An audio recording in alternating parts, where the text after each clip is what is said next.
السلام علیکم مینوال امید لرم چې تاسو به ټول روغ جوړ به وئ عزتمنو د پی ټی آی کارګون چې عزتمن د خپله د مردان اوسیدونکو او سید احمد جان نومو دا د شپږو بچو پلار و چې مینوال د پلار خبرې تاسو سره موږ په دې ویډیو کې شریکې کړو چې پارټي په کارګون باندې چلیږي چې د کارګون د پوسټ د سره اوسه پورې ونه شولو راځئ مینوال تاسو موږ سره په دې ویډیو کې کتلی شئ موږ سره د ویډیو تر اخره پورې وګورئ چې تاسو ته پوره معلومات در ورسیږي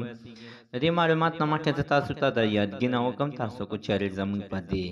سوپر کلیک چینل کې نوي وئ چینل هم نوي سبسکرایب کړئ مهرباني وکړئ تاسو زموږ د سوپر کلیک چینل د سره سبسکرایب کړئ خوا کې ورسره د ټلې نشان ووهئ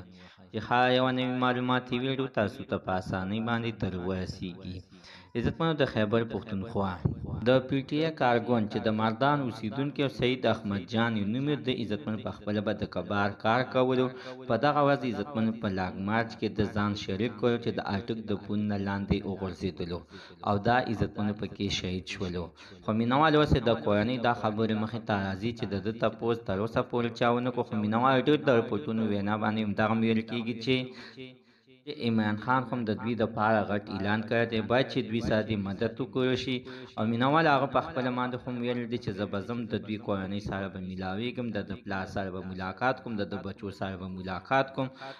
او دوی ته به بېقاعده تسلي ورکوم هغه په خپل باندې هم ویل دی چې زموږ دا پارټي چې چلیږي نو په دې خلکو باندې چلیږي چې یو کس پکې دغه شانتې مړ شي نو زموږ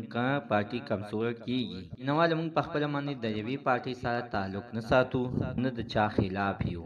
مینوالو سید احمد جان کورنۍ هم په سرو سترګو باندې جاري چې کم یوې عزتمنه ښځه ده او د ده نه 15 بچي او یوه لور ترېنه پاتې شوې ده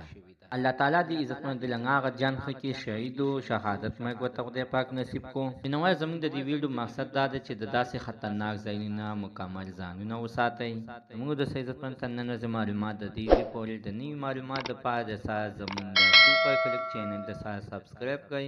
خوا کې ورسره د ټالۍ نشان ووهه چې هر یو نوي معلوماتي ویډیو تاسو ته په اسانۍ باندې در